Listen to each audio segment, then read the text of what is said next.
जय हिंद एवरीवन, जय श्री राम, जय श्री कृष्णा, राधे राधे, सत श्री अकाल, खम्मगड़ी, आदाब, सत श्री अकाल, जय हिंद एवरीवन। आप सभी का स्वागत है आपके अपने परिवार lock-in the answer YouTube channel पर। जैसा कि मैंने आपको नेक्स्ट वीडियो में रिलेशन पढ़ा दिया था और रिलेशन में एक क्वेश्चन करा दिया था और जो टाइप्स ऑफ रिलेशन है, संबंधों के प्रकार, उनको मैंने बता दिया था। और मैंने आपको बताया था कि नेक्स्ट वीडियो में मैं आपको कुछ मतलब रिलेशन जो टाइप्स ऑफ रिलेशन है तीनों, उनसे ही कुछ क्वेश्चन को थोड़ा उठा के यानी उनको अच्छे तरीके से क्लियर कराने के लिए कुछ क्वेश्चंस कराऊंगा जिनके जरिए आपको अच्छे से तीनों टाइप क्लियर हो जाए और फिर उसके बाद में हम आपकी एक्सरसाइज स्टार्ट करेंगे। तो देखिए, पहले मैं आपको कुछ क्वेश्चन जो है 4-5 क्वेश्चन तीनों टाइप हो गए करा देता हूँ जिससे आपको क्लियर हो जाए।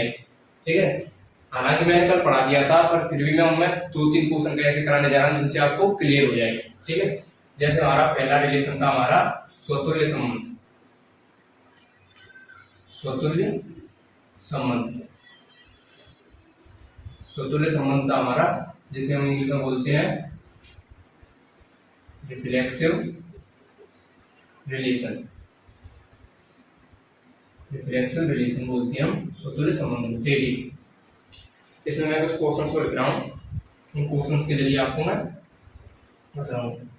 जैसे हमारे पास यहाँ पर ए सेट दिया होगा, उसमें हमारे पास अभी होंगे 1, 2 और 3 और हमें एक आर संबंध दिया है, उसमें अगर हमारे पास 1,1। दूसरा क्वेश्चन हमारे पास दिया है आर संबंध है, उसमें हमारे पास अगर है 1,2, 2,1 और 1,1। ठीक है, और नेक्स्ट हमारे पास तीसरा क्वेश्चन है आर संबंध दिया है, जिसमें हमारे पास अगर है 1,1, 2,1 सॉरी 2,2 और 1,3 और 3,1।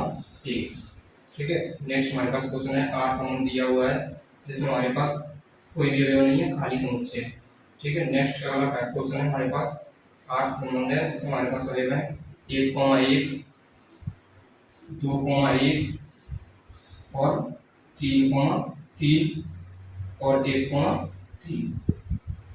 यहाँ पर भी क्या है 2,2 हमारे पास इसमें अवयव। और देखिए, स्वतुल्य मैंने आपको बताया था स्वतुल्य संबंध क्या होता है, रिफ्लेक्सिव रिलेशन क्या होता है। देखिए, रिफ्लेक्सिव रिलेशन मैंने बताया था कि किसी समुच्चय में जितने अवयव हों यानी किसी सेट में जितने एलिमेंट हों, उन सभी में अवयवों का प्रत्येक अवयव के साथ में संबंध होना चाहिए। प्रत्येक अवयव के साथ में संबंध, जैसे ए दिया है, किसी सेट में अवयव ए दिया है तो ए का ए के साथ में रिलेशन होना चाहिए, जिसे मैंने आपको लिखने का तरीका बताया था आर बिलोंग्स टू ए, ऐसे करके मैंने आपको लिखने का तरीका बताया था। जैसे हमारे पास लिखा होना चाहिए ए बिलोंग्स टू आर, यहाँ तक दिख रहा है। ठीक है, ए बिलोंग्स टू आर, यानी कोई अवयव है जिसे हमारे पास इसमें समुच्चय ए में हमारे पास अवयव है 1, 2, 3। हमारे पास समुच्चय ए में अवयव है 1, 2, 3, तो ये तीनों अवयवों के साथ में रिलेशन होना चाहिए। वही क्या कहलाता है स्वतुल्य संबंध, यानी रिफ्लेक्सिव रिलेशन। देखिए, अब हमारे पास पहला क्वेश्चन है आर, यानी समुच्चय सबके लिए ए लेना है हमें, जिसमें हमारे पास 1, 2 और 3। ठीक है, अब जिसमें आर रिलेशन हमें पहला क्वेश्चन दिया हुआ है आर, जिसमें हमारे पास अवयव है केवल 1,1, जिसमें क्या कितने अवयव है 1,1, कितने अवयव 1,1। अब देखिए, मैंने आपको नेक्स्ट वीडियो में बताया था, वही लास्ट वीडियो में मैंने आपको बताया था कि स्वतुल्य संबंध वही होगा जितने अवयव है उन तीनों के साथ में, तीनों का खुद के साथ में, 3 अवयव तो तीनों का खुद के साथ में अवयव होना चाहिए। ठीक है, देखिए यहाँ पर आप देख सकते हैं क्या है। जैसे मैं अगर इसका रिलेशन स्वतुल्य संबंध बनाना चाहूँ, इसका अपनी तरफ से बना रहा हूँ, जो सही स्वतुल्य संबंध होगा वो होगा इसका संबंध बनाना चाहूँ, जिसमें 1,1 अवयव होगा, 2,2 अवयव होगा, 3,3 अवयव होगा और इसमें 2,1 या 1,2 कुछ भी हो सकता है, लेकिन इन तीनों अवयवों का जो हमें 3 अवयव दिए हुए हैं, तीनों अवयवों का तीनों के साथ में संबंध होना चाहिए, यानी प्रत्येक का स्वयं से। 1 है तो 1 का 1 से, 2 है तो 2 का 2 से, 3 है तो 3 का 3 से। आप देख सकते हैं यहाँ पर 1,1, 2,2, 3,3 ऐसे तीनों दिए हुए हैं, तो ये हमारा क्या है स्वतुल्य संबंध। देखिए, आप देख रहे हैं पहला संबंध दिया हुआ है आर, जिसमें केवल 1,1 अवयव है। ठीक है, तो ये क्या है, ये स्वतुल्य नहीं होगा, क्यों नहीं होगा, क्योंकि मैंने अभी आपको बताया था 3 अवयव, तीनों का संबंध होना चाहिए, तीनों का तीनों के साथ में अवयव होना चाहिए, ठीक है। और इसमें क्या केवल 1,1 है, 2,2 और 3,3 नहीं है, इसलिए ये क्या स्वतंत्र संबंध नहीं होगा, ठीक है। अब नेक्स्ट क्वेश्चन हमारे पास सेकंड, जिसमें अवयव दिए हुए 8 संबंध है, जिसमें अवयव दिए हुए हैं 1,2, 2,1 और 1,1। अब देखिए तीनों का तीनों के साथ हो और उसके अलावा और किसी अवयव का और किसी अवयव के साथ हो, कोई दिक्कत नहीं है, बट तीनों का तीनों के साथ कंपलसरी है, तीनों का तीनों के साथ क्या है, कंपलसरी है, ठीक है। अब यहाँ पर देखिए 1,2 है, इससे हमें कोई प्रॉब्लम नहीं है, वो कोई दिक्कत नहीं है, 2,1 है, कोई दिक्कत नहीं है, और हम यहाँ पर क्या स्वतुल्य संबंध है रिफ्लेक्सिव रिलेशन को चेक कर रहे हैं, ठीक है। अब देखिए यहाँ पर केवल क्या है 1,1, फिर वही पहले सवाल कैसी दिक्कत कि 1,1 आया है, 2,2 और 3,3 नहीं आया है, 2,2 और 3,3 नहीं आया है, ठीक है। इसमें 1,2 2,1 आया है, अगर यहाँ पर हमें देखा जाए तो ये सममित होगा, क्या सममित होगा, पर अभी हमें क्या सिद्ध करना है, स्वतुल्य यानी रिफ्लेक्सिव। और रिफ्लेक्सिव में क्या सिद्ध करना है कि 1,1 है लेकिन 2,2 और 3,3 नहीं है, इसलिए क्या है ये स्वतुल्य संबंध, ये भी स्वतुल्य संबंध नहीं होगा। क्यों नहीं होगा, क्योंकि इसमें 2,2 और 3,3 अवयव का संबंध नहीं है, इसलिए क्या ये भी स्वतुल्य संबंध नहीं होगा, रिफ्लेक्सिव संबंध नहीं होगा। देखिए ये क्वेश्चन आपके एनसीईआरटी से नहीं है, ना ही किसी मैथ से है, ये क्वेश्चन आपके मैंने जो आपका थोड़ा यहाँ पर लेवल उठा कर रखे, देखिए ऐसे क्वेश्चन आपके एग्जाम में नहीं आएंगे, लेकिन मैंने आपके स्वतुल्य संबंध और सम्मित संबंध और संक्रांत संबंध को अच्छी तरीके से क्लियर करने के लिए जो क्वेश्चंस मैंने कुछ लिए हैं। देखिए ये क्वेश्चंस आए थे आपके एनडीए में, बहुत साल पहले आए थे, हालांकि जब एनडीए का पेपर भी थोड़ा मीडियम लेवल का आता था, जब ये क्वेश्चन से आते थे ऐसे, मैंने वो क्वेश्चन लिए हैं। लेकिन आप टेंशन लेने की कोई दिक्कत नहीं है, क्योंकि ये क्वेश्चन भी आपको समझ में आएंगे, क्योंकि आप देख सकते हैं कि जब तक आप अपने 12th क्लास 11th क्लास से अपना बेसिक क्लियर नहीं करेंगे तो फिर आपको आगे भी दिक्कत होती है, इसलिए मैं सवालों के जरिए आपको तीनों संबंधों को बिल्कुल क्लियर करना बता रहा हूँ, ठीक है। हालांकि बताने को मैं इतना बता सकता हूँ कि प्रत्येक अवयव का प्रत्येक अवयव के साथ में संबंध हो, प्रत्येक अवयव का स्वयं के साथ में संबंध हो, इससे आपको डेफिनेशन क्लियर हो जाएगी। लेकिन फिर आप इसको सही मान लेते क्योंकि भाई एक का एक के साथ है, इसलिए ये स्वतंत्र नहीं होगा, जितने अवयव है उतने सभी अवयवों का सभी के साथ संबंध होना चाहिए, ठीक है। अब यहाँ ये दोनों हो गए, क्योंकि इसमें 2,2 3,3 नहीं था, इसमें 2,2 3,3 नहीं था, केवल 1,1 है, ठीक है। अब नेक्स्ट आता है आपका 8, जिसमें थर्ड में आता है आर एक संबंध है, जिसमें अवयव है 1,1 2,2 1,3 और 3,1 1,1 2,2 1,3 और 3,1 ये 2 है, ठीक है। अब आप इसमें भी देख सकते हैं, देखिए 1,1 आ गया, ठीक है, 2,2 आ गया, ठीक है, 1,3 आ गया, 3,1 आ गया, ठीक है। अब देखिए ये सम्मित तो है, लेकिन हमें चेक क्या करना है, स्वतुल्य। स्वतुल्य मैंने अभी आपको क्या बताया था, जितने अवयव हैं उतने सभी अवयवों का स्वयं के साथ में 1,1 का हो गया, 1 का हो गया, 2,2 हो गया, 2 का, लेकिन आपको इसमें 3,3 नहीं दिख रहा होगा, क्या इसमें 3,3 नहीं दिख रहा होगा।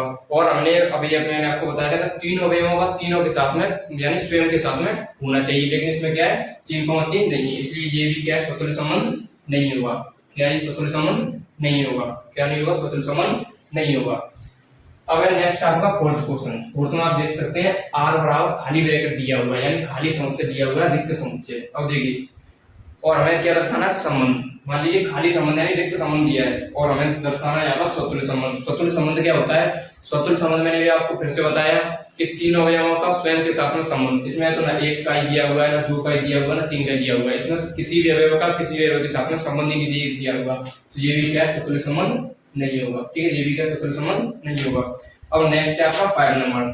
5 नंबर में आप अगर देख सकते हैं 1,1 2,2 3,3 और 1,3। अब देखिए इसमें 1,1 आ गया 1 का 1 के साथ, ठीक है, 2,2 आ गया 2 का 2 के साथ, 3,3 आ गया 3 का 3 के साथ, अगला आ गया 1,3, ठीक है। और मैंने क्या बताया समुच्चय हमारे पास कितने अवयव है, 1 2 और 3, तो तीनों का खुद के साथ यानी स्वयं के साथ होना चाहिए। 1,1 1 का 1 के साथ है, 2 का 2 के साथ है, 3 का 3 के साथ है। मतलब क्या कहने का मतलब क्या है, तीनों का तीनों के साथ है, तो इसका मतलब ये क्या हो जाएगा, स्वतंत्र संबंध हो जाएगा। हालांकि 1,3 3, और इसके अलावा कोई अवयव है कोई दिक्कत नहीं है, लेकिन जो 3 अवयव दिए हुए समुच्चय में उनका उनके साथ में संबंध होना चाहिए। 1 का 1 के साथ में है, 2 का 2 के साथ में है, 3 का 3 के साथ में है, ठीक है। तो ये हमारा क्या है यहाँ पर स्वतंत्र संबंध होगा। क्या ये स्वतंत्र संबंध होगा। मैं आशा करता हूँ स्वतंत्र संबंध आपको समझ में आया होगा। स्वतंत्र संबंध वो होता है जैसे संबंध में अब यानी समुच्चय में हमारे पास तीन अवयव है, तो तीनों अवयवों का तीनों के साथ में स्वयं के साथ में संबंध होना चाहिए। ठीक है, अभी यहाँ पर ए बी सी अवयव दिए हुए होते तो स्वतंत्र संबंध के लिए हमें ए, बी, और सी चाहिए होता। इसमें कोई अवयव दिया होता 4, तो 4 चाहिए। ठीक है, एक एग्जांपल और बताता हूँ। देखिए जैसे ए में हमारे पास केवल अवयव है एक, ए में कितना अवयव है? केवल हमारे पास एक। अगर हमें इसका स्वतंत्र संबंध बनाना है, स्वतंत्र संबंध, तो स्वतंत्र संबंध बनाने के लिए क्या करेंगे? आर में केवल 1, लिखेंगे, 1, लिखेंगे। अब यहाँ पर क्यों सही है? क्योंकि इसमें केवल कितना एक ही अवयव था, एक के साथ में संबंध है। ठीक है, ये आपका स्वतंत्र संबंध। ठीक है, अब यहाँ से आगे आपका हुआ सम्मित संबंध। क्या होगा? सम्मित संबंध। ऐसे ही जैसे मैंने एग्जांपल 4-5 क्वेश्चन लिए, ऐसे ही मैं सम्मित संबंध, मैंने तीनों के स्वतुल्य के, सम्मित के और संक्रामक के, मैंने तीनों के क्वेश्चन आपके ना एनसीईआरटी से लिए हैं, मतलब ये क्वेश्चन जो समझाने के लिए लिए हैं, ना ये एनसीईआरटी से लिए, ना किसी में से लिए। मैंने ये क्वेश्चन थोड़े जैसे एनडीए के लिए जो बेसिक था उसमें से लिए। ठीक है, इनके जरिए आपको ये स्वतुल्य, सम्मित और संक्रामक तीन समय में आ जाएंगे। ठीक है, अगला है आपका सम्मित संबंध।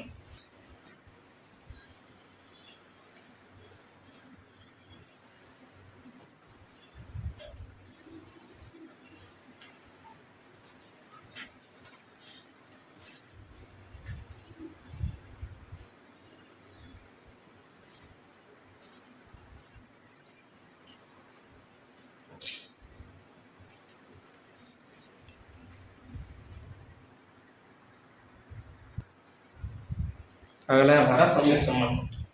क्या है? सम्मित संबंध। सेकंड नंबर का जो हमारे पास रिलेशन था वो था हमारा सम्मित संबंध। सम्मित संबंध, सम्मित संबंध क्या होता है? देखिए symmetric relation, symmetric relation, symmetric relation क्या होता है? सिमेट्रिक रिलेशन में भी मैंने आपको कल बताया था कि सिमेट्रिक रिलेशन भी क्या होता है? सिमेट्रिक रिलेशन होता है जैसे किसी में हमारे पास किसी संबंध में 1, 2 अवयव दिया हुआ है तो उसका उल्टा यानी 2, 1 होना चाहिए, वो होता है सिमेट्रिक रिलेशन। ठीक है, इसमें भी मैं आपको कुछ क्वेश्चंस के जरिए क्लियर करता हूँ। जैसे हमारे पास एक कोई समुच्चय है, उसमें हमारे पास अवयव है, वही अवयव है 1, 2 और 3। ठीक है, और हमारे पास पहला क्वेश्चन जैसे लेता हूँ, आर सेट है जिसमें 1, 1 और 2, 2 है। ठीक है, सेकंड है आपका आर जिसमें 1, 3 और 3, 1 अवयव है और 3, 3 अवयव है। नेक्स्ट है आपका आर संबंध है जिसमें हमारे पास खाली ब्रैकेट है। ठीक है, नेक्स्ट है और थर्ड है हमारे पास आर जिसमें हमारे पास अवयव है 1, 1, 2, 2 और 3, 3। नेक्स्ट हमारे पास आर जिसमें हमारे पास अवयव है 1, 1, 2, 2, 1 और 2, 3। देखिए इसमें क्या है? सम्मित संबंध। सम्मित संबंध में मैं क्या बताना, देखिए सम्मित संबंध मैंने आपको बताया था क्या होता है। जैसे हमारे पास कोई रिलेशन दिया हुआ है, रिलेशन हमारे पास कोई अवयव आ गया 1, 2, तो उसी रिलेशन में उसका उल्टा यानी 2, 1 भी होना चाहिए, वही क्या होता है? सम्मित संबंध। और जैसे लिखने का तरीका इसका क्या है कि A, B belongs to R, A, B belongs to R और B, A belongs to R भी होना चाहिए। कहने का मतलब क्या है कि संबंध में कोई अवयव हमारे पास A, B तो उसका उल्टा B, A भी होना चाहिए, वही क्या होता है? सम्मित संबंध, सिमेट्रिक रिलेशन। अब जैसे मैंने आपके सामने 4 एग्जांपल लिखे हुए हैं, इसके जरिए हम समझने की कोशिश करते हैं। देखिए A समुच्चय है जिसमें अवयव है 1, 2 और 3, 1, 2 और 3 अवयव है। ठीक है, पहला है हमारे पास एक आर जिसमें अवयव है 1, 1, 2, 2। मैं यहाँ पर सम्मित संबंध देखना है, सिमेट्रिक रिलेशन, जो उल्टा वाला होता है वही। ठीक है, देखिए अब आप देख सकते हैं मैं आपको क्या बताया था 1, 1। ठीक है, अब इसका उल्टा करेंगे कितना आएगा 1,1, ठीक है।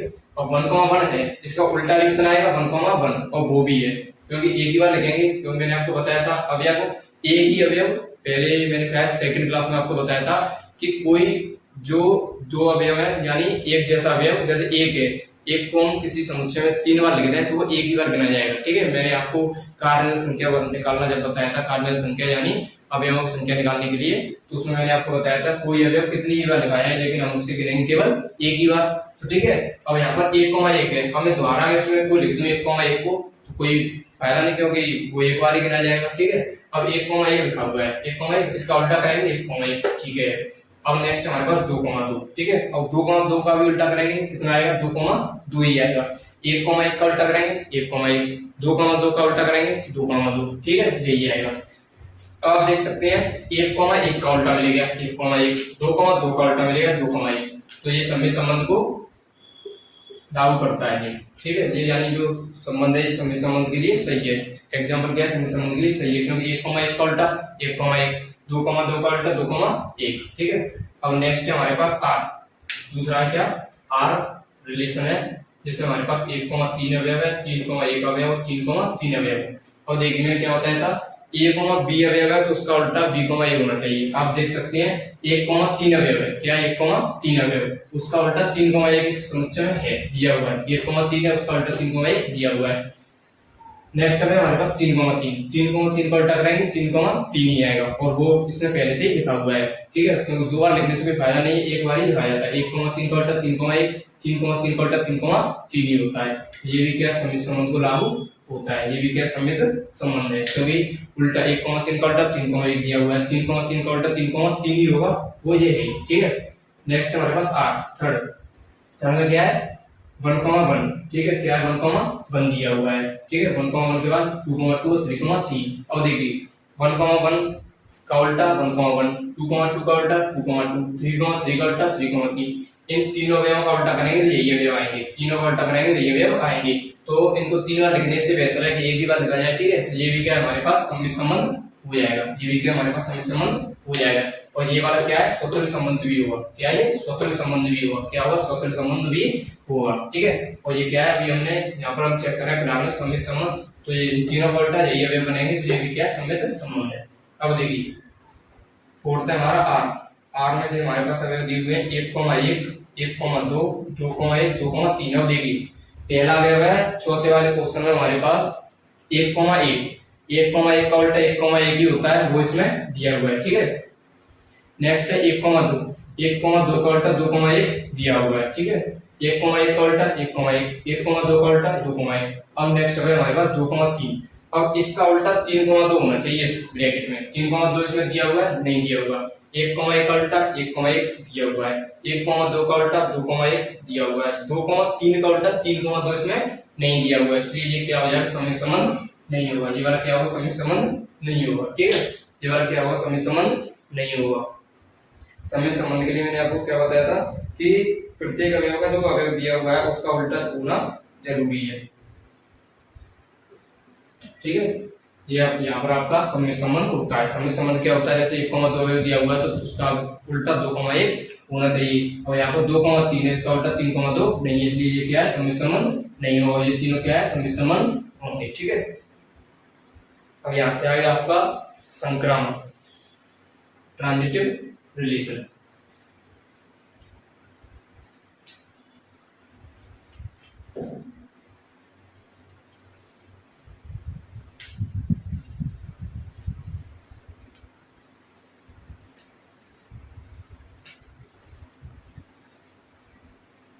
यहाँ से आ गया आपका ट्रांजिटिव रिलेशन। थर्ड नंबर वाला जो आपका था वो था ट्रांजिटिव रिलेशन। ट्रांजिटिव रिलेशन जिसे बोलते हैं संक्रामक संबंध, संक्रामक संबंध जिसे बोलते हैं संक्रामक संबंध। देखिए संक्रामक संबंध क्या होता है। संक्रामक संबंध के लिए मैंने आपको बता दिया था उस दिन कि किसी में अवयव में दिए हुए, जैसे किसी ब्रैकेट में अवयव दिए हुए हमारे पास 1,1, 2,2, 3,3 सॉरी 1,1,2 दिया हुआ है, किसी में हमारे पास किसी संबंध में 1,2 ब्रैकेट दिया हुआ है, 1,2 अवयव दिया हुआ है, तो उसका किसी और के संबंध के साथ दिया हो, जैसे 1,2 के बाद हमारे पास एक नेक्स्ट अवयव होगा 2,3, तो यानी 1 का 2 के साथ संबंध, फिर 2 का 3 के साथ संबंध, तो उसी समुच्चय या फिर उसी संबंध में 1 का 3 के साथ भी संबंध होना चाहिए। जैसे 1 का 2 के साथ है, ठीक है, ये दिया हुआ है, और 2 का 3 के साथ है, 1 का 2 के साथ और 2 का 3 के साथ संबंध दिया हुआ है, फिर 1 का 3 के साथ भी संबंध होना चाहिए, 1 का 3 के साथ भी संबंध होना चाहिए, तो ये क्या कहलाएगा, संक्रामक संबंध। इनको भी क्या है, एग्जाम्पल से क्लियर कराता हूं। जैसे यहाँ पर मैं देता हूँ, ये समुच्चय है, इसमें हमारे पास अवयव है, वही अवयव हमारे पास 1, 2 और 3। इसको लिखने का तरीका मैंने आपको बताया था, क्या होता है, A, B belongs to R, और जब कॉमा हमारा आकर के B, C belongs to R, और B, C belongs to R, फिर इसके बाद में A, C belongs to R होना चाहिए, ठीक है। जैसे देखिए एक समुच्चय दिया हुआ है, पहला है हमारे पास R संबंध, जिसमें हमारे पास अवयव है 1, 2, 2,3 और 1,3 और 3,1 और 2,2, ठीक है। नेक्स्ट सेकंड, जिसमें रिलेशन दिया हुआ है, जिसमें हमारे पास अवयव है 1,2 और 1,3, ठीक है। नेक्स्ट हमारे पास थर्ड, इसमें हमारा रिलेशन दिया हुआ है 1,1, 2,2 और 3,3।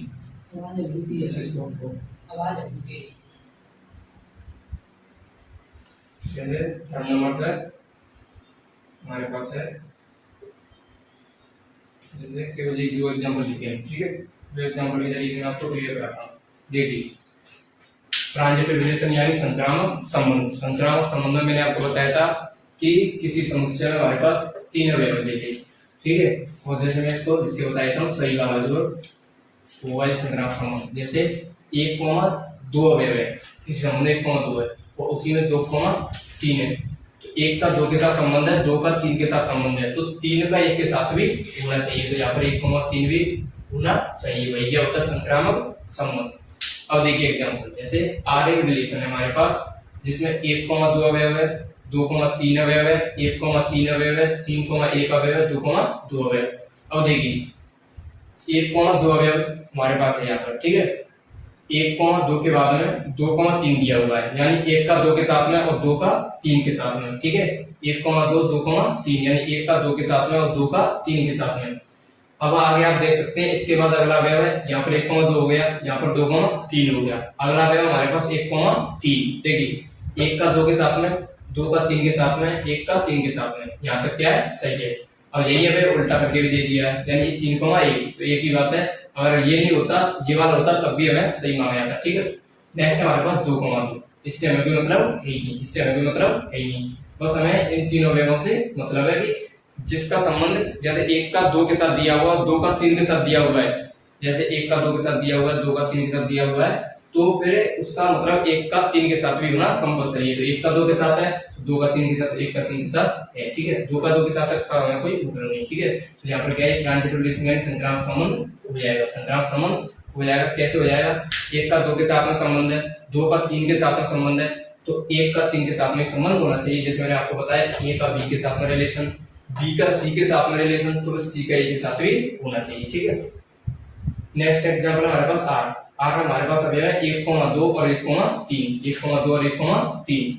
अब आप देख सकते हैं, देखिए 1,2 दिया हुआ है, केवल 1,3 दिया हुआ है, देखिए जब 1 का 2 के साथ में संबंध है, ठीक है, और 1 का 3 के में साथ में एक संबंध है, 1 का 2 के साथ में संबंध और 1 का 3 के साथ में एक संबंध, तो यहाँ से जैसे मान लीजिए मैं भी आपको बोलूं A बराबर है B के और A बराबर है C के, A बराबर है B के और A बराबर है किसके, C के, तो इसका मतलब ये भी तो होगा ना कि B बराबर ये है C के, B बराबर ये किसके, C के, ए बराबर बी के और ए बराबर है सी के, तो इसका मतलब क्या हो जाएगा बी भी बराबर है सी के। तो एक का संबंध 2 से भी है, यानी एक का संबंध 2 से भी है और एक का ही 3 से है, तो 2 का भी 3 से होगा, लेकिन इसमें अभी नहीं लिखा हुआ है, लेकिन यहाँ पर दर्शाया जा रहा है। यहाँ पर क्या दर्शाया जा रहा है कि एक का संबंध 2 से, एक का संबंध 3 से।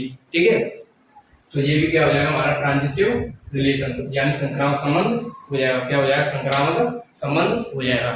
ठीक है, संक्रामक संबंध भी आपको क्लियर हो गया होगा। देखिए यहाँ से आगे आपका आता है एक संबंध है तुल्यता संबंध। क्या? तुल्यता संबंध। देखिए इसमें क्या है, इसमें यहाँ पर हम क्या करेंगे 2,2 3,1 को अवयव नहीं लेंगे। ठीक है, क्योंकि केवल हमेशा ट्रांजिटिव दर्शाना है। ट्रांजिटिव दर्शाना, ट्रांजिटिव के लिए केवल जो किसी अवयव का किसी अवयव के साथ में, जैसे 1 का 2 के साथ में दिया हुआ है और 2 का 3 के में, तो 1 का 3 के। यहाँ से आगे आपका एक संबंध है तुल्यता संबंध। ठीक है, तुल्यता संबंध को मैं आपको आगे यहाँ से बताता हूँ। ठीक है, देखिए तुल्यता संबंध के बारे में देखिए 12th क्लास के बोर्ड के एग्जाम में तुल्यता संबंध जो है उससे ही क्या है 5 नंबर का क्वेश्चन आता है, या मतलब मोस्टली क्वेश्चन तुल्यता संबंध से ही आते हैं। ठीक है, 5 नंबर का क्वेश्चन या 3 नंबर का तो तुल्यता संबंध से ही आता है। ठीक है, देखिए तुल्यता संबंध क्या होता है। एक संबंध है तुल्यता संबंध। तुल्यता संबंध इसे बोलते हैं इंग्लिश में इक्विवेलेंस रिलेशन।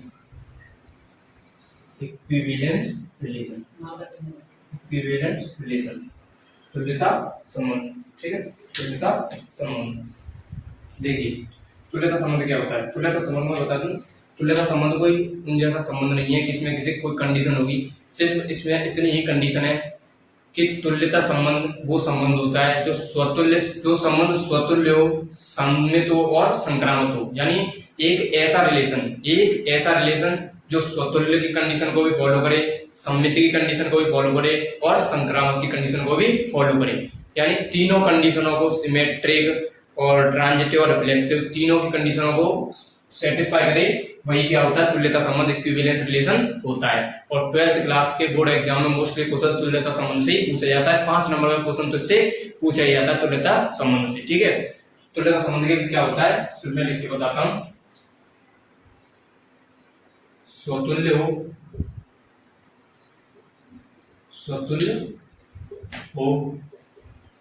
सममित हो, क्या सममित हो और संक्रामक हो। तीनों कंडीशनों यानी तीनों संबंध हो, वही क्या है हमारा तुल्यता संबंध है। तुल्यता संबंध है। तुल्यता संबंध कौन सा है? जो संबंध स्वतुल्य हो, सममित हो और संक्रामक हो। तीनों संबंध क्या होते हैं, यानी तीनों संबंधों की कंडीशनों को फॉलो करे, वही क्या होता है हमारा तुल्यता संबंध। क्या होता है तुल्यता संबंध। एग्जांपल में जैसे देखिए, एग्जांपल में जैसे क्वेश्चन के जरिए में समझाता हूं, इसको यहां से हटाता हूं। तुल्यता के बारे में आपको जानकारी मिल गई होगी। स्वतुल्य, संबंध और संक्रामक तीनों की कंडीशनों को क्या करे, फॉलो करे, वही क्या होता है तुल्यता संबंध। देखिए जैसे हमारे पास ए समुच्चय है जिसमें हमारे पास अवयव है 1, 2, 3 और 4, 1, 2, 3, 4, और आर को रिलेशन हमें दिया हुआ है, x, y such that x plus y बराबर पूर्णांक मान लीजिए। क्या पूर्णांक, जो मैंने आपको सममित और संक्रामक वाली कंडीशनों को फॉलो करने के लिए बताया था, वही इसमें मान लीजिए x प्लस वाई बराबर क्या है, पूर्णांक है। x प्लस वाई बराबर पूर्णांक, और x और y belongs to a, x और y बिलोंग्स टू a, और यहाँ पर लिख दिया होगा सिद्ध कीजिए कि R एक तुल्यता संबंध है। ठीक है, देखिए ये समुच्चय है जिसमें हमारे पास अवयव है 1 2 3 4 और r को रिलेशन है जिसमें x प्लस y बराबर पूर्णांक को दिखाना है और x और y क्या है बिलोंग कर रहा है ए वाले समुच्चय से। और ये हमें सिद्ध करना है कि r एक तुल्यता संबंध है, r एक तुल्यता संबंध है। देखिए सॉल्यूशन, देखिए तुल्यता के लिए पहले हमें स्वतुल्य दिखाना है, फिर सममित दिखाना है, फिर क्या करना है संक्रामक दिखाना है। ठीक है, अब देखिए स्वतुल्य के लिए क्या करेंगे, पहले r एक बनाएंगे, r रिलेशन बनाती है। ठीक है, जिसमें देखिए 1 अवयव को लिखती हैं। 1 को क्यों लिख रहे हैं, क्योंकि पहले हमें स्वतुल्य बनाना है। क्या बनाना है, स्वतुल्य। और स्वतुल्य के लिए इन चारों का प्रत्येक का स्वयं के साथ संबंध दर्शाना है। 1 क्या 1 ठीक है, इसमें भी क्या लिखते हैं 2 2 3 3 और 4 4। और देखिए मैंने 1 2 2 3 3 4 4 क्यों लिखा है, देखिए एक और एक को जोड़ेंगे, एक वाली जो वैल्यू है x की है और एक क्या है y की वैल्यू, क्योंकि x y पहली वाली वैल्यू x की, दूसरी वाली वैल्यू y की, और x और y की वैल्यू को जोड़ करके पूर्णांक आना चाहिए। देखिए 1 लगाया रिलेशन में, 1 का मतलब क्या होता है, एक और एक को जोड़ेंगे तो कितना आएगा 2, 2 एक पूर्णांक है, तो पूर्णांक है। ठीक है, तो ये क्या है, ये वाला अवयव इसमें आएगा। नेक्स्ट है हमारे पास 2 यानी 2 और 2 को जोड़कर 2 1 2 x की वैल्यू और 1 2 y की वैल्यू, 2 और 2 को जोड़ेंगे कितना आएगा 4, कितना आएगा 4 एक पूर्णांक है, ये भी क्या है इस संबंध में अवयव आएगा। नेक्स्ट अवयव हमारे पास 3 और 3 को जोड़कर कितना होता है 6, 3 और 3 को जोड़कर कितना होता है 6 एक पूर्णांक है, ये भी क्या है इसमें संबंध में अवयव आएगा। नेक्स्ट अवयव हमारे पास 4 यानी 4 और 4 को जोड़ेंगे कितना आएगा 8 भी क्या है पूर्णांक है। ठीक है, 8 भी क्या है पूर्णांक है, इनको जोड़कर भी क्या है पूर्णांक आता है। इसलिए ये 4 अवयव 1 2 2 और 3 3 1 2 2 3 3 4 अवयव इस कंडीशन को फॉलो करते हैं कि चारों जो अवयव दिए हुए हैं इनको जोड़ करके x और y वाली वैल्यू को जोड़ करके कितना आता है, एक पूर्णांक संख्या आती है। ठीक है, और यही हमें क्या है दिखाना है। तो इसका मतलब क्या है, चारों के साथ में स्वयं के साथ में संबंध हो गया। 4 अवयवों का स्वयं के साथ में संबंध हो गया, तो ये क्या है स्वतुल्य की कंडीशन को फॉलो कर गया। ठीक है, अब हमें सममित दिखाना है। तो देखिए 1 2 और 2 1। ठीक है, देखिए सममित की कंडीशन कैसी होती है कि कोई अवयव दिया हुआ है तो उसका उल्टा भी उसमें उपस्थित होना चाहिए। पहला अवयव हमारे पास 1 1, ठीक है, क्या 1 ये आज जो संबंध है ये हमें अपनी तरफ से बनाना है। हमें तो बस जहां तक क्वेश्चन दे दिया होगा इसके बाद हमें ये संबंध बनाना होगा और इसमें दिखाना होगा, यानी इसमें हमें ऐसे अवयव लिखने हैं जो तीनों की कंडीशनों को फॉलो कर जाएं, स्वतुल्य वाली, सममित वाली और संक्रामक वाली कंडीशन को फॉलो कर जाएं, और वही और तीनों कंडीशनों को फॉलो करेगा तो तुल्यता संबंध होगा। ठीक है, देखिए 1 1 2 2 3 3 4 4 अवयवों का 4 के साथ संबंध दिखा करके यहाँ पर क्या सिद्ध होता है कि ये स्वतुल्य यानी रिफ्लेक्सिव रिलेशन है। अब हमारी बारी आती है सममित संबंध दिखाने की। सममित के लिए देखिए 1 1 का उल्टा 1 1 है, 2 2 का उल्टा 2 2 है, 3 3 का उल्टा 3 3 है, 4 4 का उल्टा 4 4 है, 1 2 का उल्टा 2 1 है। यहाँ तक मैंने आपको जोड़ के बताया था, पूर्णांकन के आया था, ये इस वाले रिलेशन को फॉलो करेगा। अब 1 और 2 को जोड़ेंगे, क्योंकि इसमें 1 और 2 हमने लिया है, 1 और 2 को जोड़ेंगे कितना आएगा 3 भी क्या है पूर्णांक है, 3 भी क्या है पूर्णांक है। ठीक है, इसके बाद है इसका उल्टा है, इसी का उल्टा 2 1 को जोड़ेंगे 3 ही आएगा, 3 भी क्या है पूर्णांक है, यानी 1 2 का उल्टा 2 1 भी दिया हुआ है। इन चारों का उल्टा उपस्थित है और उनको जोड़ करके पूर्णांक आ रहा है। इन दोनों को इसका उल्टा ये दिया हुआ है, इसको जोड़ करके पूर्णांक आता है, इसको जोड़ करके भी पूर्णांक आता है। इसका मतलब क्या है, सममित वाली कंडीशन को भी फॉलो करता है, सममित की कंडीशन को फॉलो करता है और सममित की कंडीशन को फॉलो करता है। ठीक है, अब बारी आती है हमारी संक्रामक संबंध यानी ट्रांजिटिव रिलेशन को दिखाने की। देखिए यहाँ पर हम लेते हैं 2 3 और 1 3, 2 3 और 1 3 अवयव। देखिए संक्रामक के लिए मैंने क्या बताया था, यहाँ तक तो ये सममित दर्शाया था, यहाँ तक सममित। और देखिए 1 का संबंध 2 के साथ में दिया हुआ है, ठीक है, 1 का संबंध 2 के साथ में, फिर 2 का 3 के साथ में और 1 का 3 के साथ में। देखिए यहाँ तक जोड़ करके पूर्णांक बना था। और नेक्स्ट अवयव लिया हमने 2 3, 2 और 3 को जोड़ करके कितना आता है 5, 2 और 3 को जोड़ करके कितना आता है 5, 5 एक पूर्णांक है। ये अवयव जो है इस संबंध को सेटिस्फाई करेगा। फिर हमने लिया अवयव 1 3, 1 और 3 को जोड़ करके आता है 4, 4 क्या है पूर्णांक है, ये अवयव क्या है इस वाले रिलेशन को कंडीशन को फॉलो करेगा। ठीक है, अब हमें दर्शाना है कि ये ट्रांजिटिव है, एक का अवयव एक का संबंध 2 के साथ, ठीक है, एक का 2 के साथ में संबंध, एक का 2 के साथ में और 2 का 3 के साथ में, एक का 2 के साथ में, 2 का 3 के साथ में। अब नेक्स्ट अवयव हमारा 1,3 यानी एक का 2 के साथ में, 2 का 3 के साथ में और एक का भी 3 के साथ में संबंध दिया हुआ है। और ये सभी अवयव दिए हुए हैं, इनको जोड़ करके क्या है पूर्णांक संख्या बनती है। 1,1 है, 1,2 है, 2,3 है, 3,1 है, इनको जोड़ करके पूर्णांक बनती है। और मैंने आपको बताया कि ये चार अवयवों का चारों के साथ में संबंध स्वतुल्य संबंध दिखाई दिया।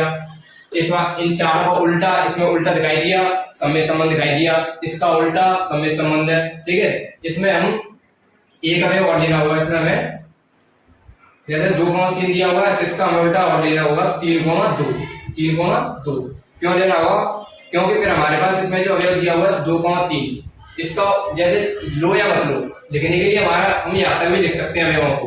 ठीक है, यहाँ तक भी लिख सकते हैं। ठीक है, क्योंकि अब हमारे पास बना बनाया हुआ रिलेशन नहीं दिया हुआ है, उन क्वेश्चन में हमारे पास बना हुआ रिलेशन था, इसलिए उनमें हमें देखना पड़ रहा था। जैसे कि उसमें किसी में संबंध है पिछले वाले 2,3 दिया हुआ था तो उसका उल्टा 3,2 नहीं लिखा था। ठीक है, इसलिए हमने वो सममित वाली कंडीशन को मैं नहीं लिखा था, लेकिन इसमें क्या है 2,3 लिखा है। अब आप बोल रहे हैं कि इसमें 3,2 नहीं है तो ये सममित नहीं होगा, लेकिन हमें कंडीशन दिखानी है। अब इसका उल्टा करते हैं, 2,3 को जोड़ करके कितना हो रहा है, पूर्णांक बनना है, बस मैं पूर्णांक बनाना है। 2 और 3 को जोड़ करके 5 होगा, वो पूर्णांक है। अगर इसका उल्टा करेंगे 3,2 वो भी क्या है पूर्णांक ही बनेगा। ठीक है, वो भी क्या है पूर्णांक ही बनेगा, जरूरी नहीं है कि इसमें लिखा जाए या नहीं लिखा जाए। ठीक है, ये तीनों कंडीशनों को फॉलो करा, स्वतुल्य, सममित और संक्रामक। ठीक है, तो ये क्या है तुल्यता संबंध है। अब लिखने का तरीका देखिए, देखना कैसे है, A, belongs to R, A, belongs to R, यहाँ लिखेंगे स्वतुल्य, स्वतुल्य संबंध है। क्या लिखेंगे, स्वतुल्य संबंध है, स्वतुल्य संबंध है। ठीक है, पहला ये। अब नेक्स्ट लिखेंगे अपना स्वतुल्य संबंध है, सममित के लिए क्या लिखेंगे देखिए, A, B belongs to R, A, B belongs to R और B, A belongs to R। एक का यानी स्वयं का स्वयं के साथ संबंध स्वतुल्य हो गया, A का B के साथ में, B का A के साथ में, यानी उल्टा वाला संबंध होता है, इसे लिखेंगे हम सममित संबंध है, सममित संबंध है। क्या है सममित संबंध, सममित संबंध है।